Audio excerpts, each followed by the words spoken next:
اے بچیوں والوں تمہیں مبارک ہو، اے بیٹیوں والوں تمہیں مبارک ہو، اپنی بیٹیوں کو کبھی برا نہ سمجھنا۔ نبی پاک علیہ الصلوۃ والسلام فرماتے ہیں جس شخص کے بیٹی ہو وہ اسے زندہ دفن نہ کرے، اسے ذلیل نہ سمجھے، تو اللہ عز و جل اسے جنت میں داخل کر دے گا۔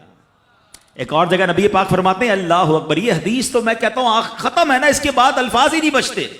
بہت ساری بیٹیوں کی فضیلت کی حدیث ہے، مگر یہ حدیث ادھر جا کے لگتی ہے، دل کو چھو لیتی ہے۔ سنو تو صحیح اس کے الفاظ کیا ہیں۔ اللہ کے نبی فرماتے ہیں بیٹیوں کو برا مت کہو، میں بھی بیٹیوں والا ہوں۔ ہائے ہائے، ختم ہو گئی نا بات ہے۔ اللہ کے نبی نے صلی اللہ تعالی وسلم نے اپنی نسبت بیٹیوں کی طرف فرمایا میں بھی بیٹیوں والا ہوں۔ بے شک بیٹیاں تو بہت محبت کرنے والیاں، غم گسار اور بہت زیادہ مہربان ہوتی ہیں۔ سنو بیٹیوں والوں اور بہنوں والوں، اللہ کے حبیب کیا فرماتے ہیں صلی اللہ تعالی علیہ وسلم، میرے نبی کا فرمان ہے کہ جس کی 3 بیٹیاں یا بہنوں کی اس طرح پرورش کرے، ان کو ادب سکھائے، ان سے مہربانی کا برتاؤ کرے، یہاں تک کہ اللہ عز و جل اسے بے نیاز کر دے، یعنی ان کا نکاح ہو جائے، تو اللہ تعالیٰ اس کے لیے جنت واجب فرما دیتا ہے۔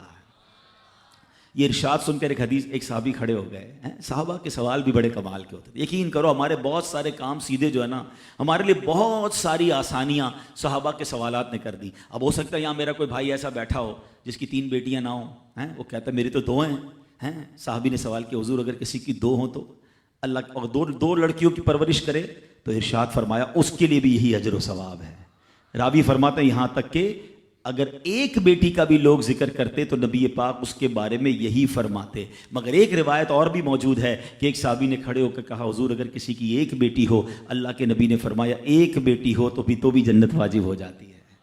بیٹیوں پر شکایت، بیٹیوں پر منہ چڑھاتے ہو، بیٹیوں پر لڑائی کرتے ہو، اللہ اکبر، یہ تو جنت میں جانے کا ٹکٹ ہے۔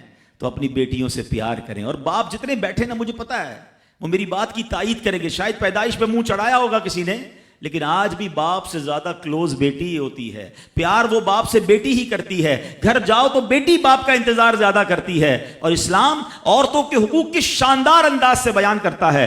اللہ کے نبی علیہ الصلوۃ والسلام فرماتے ہیں جب کسی کے ہاں لڑکی پیدا ہوتی ہے، سنو، گھر پہ مہمان آئے تو اچھا لگتا ہے نا، اور کوئی بڑا اہم مہمان آ جائے، کوئی بڑے بزرگ آ جائیں تو کتنا خوش ہو جاتے ہیں آپ۔ کئی ایسے بزرگ ہوں گے، کئی ایسے علماء ہوں گے، کوئی ایسی شخصیت ضرور ہوگی جس کو آپ اپنے گھر بلانا چاہتے ہوں گے، مگر آپ سوچتے ہوں گے یار وہ میرے گھر کیسے آئے گا، بہت بڑا آدمی ہے، بڑا مصروف شخص ہے، پسند تو مجھے بہت ہے مگر میں گھر نہیں بلا سکتا۔ سنو، جب تمہارے گھر بیٹی آتی ہے تو پتہ ہے کون مہمان آتا ہے؟ اللہ کے نبی فرماتے ہیں جب کسی کے ہاں لڑکی پیدا ہوتی ہے تو اللہ عز و جل فرشتوں کو گھر بھیجتا ہے۔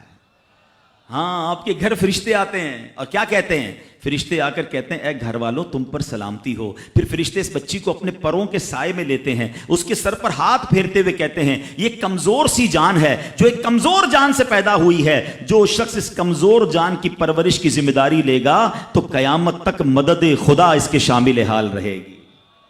تو اب کبھی بھی بیٹیوں پر زیادتی نہیں ہونے دینی۔ ہاں، بیٹیوں کی دعائیں لو، بیٹیوں کی خدمت کرو۔ اور میں نے خود دیکھا ہے، آپ نے بھی دیکھا ہوگا، میں نے دیکھا ہے، بلکہ میں نے ایک طرح سے انٹرویو لیا ہے ایک رشتہ دار کا کہ یار آپ کی 4 بیٹیاں ہیں، 3 بیٹیاں ہیں، کہتا ہے یار جب سے بیٹیاں آئی ہیں پتہ نہیں رزق کدھر سے آ رہا ہے۔ بیٹیاں تو کیا آئی ہیں، اللہ نے رحمت کے دروازے کھول دیے ہیں، کیونکہ اس نے منہ نہیں چڑھایا۔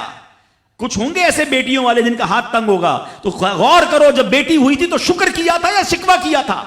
اللہ نے تو بھیجی تھی رحمت تمہارے گھر پہ، تم نے اس وقت بھی اللہ کو ناراض کیا، بیوی کو گالیاں دی، ہنگامہ کیا، اب کہتے ہو رحمت نہیں آ رہی۔ تم نے تو کتنی ناشکری کر لی۔ اگر تم سجدہ شکر ادا کرتے، اللہ کی بارگاہ میں رضا راضی رہتے، اللہ بیٹیاں تو دیتا مگر تم پر رحمت کے اور دروازے بھی کھول دیتا۔ اور ہم نے دیکھا ہے لوگوں کے رزق کو بڑھتے ہوئے۔ تو کبھی بیٹی کی پیدائش پر آپ نے منہ نہیں چڑھانا ہے، ہاں، نہ اپنی زوجہ کو تانے دینے ہیں، اور بیٹیوں کا خیال رکھیں، بہنوں کا خیال رکھیں۔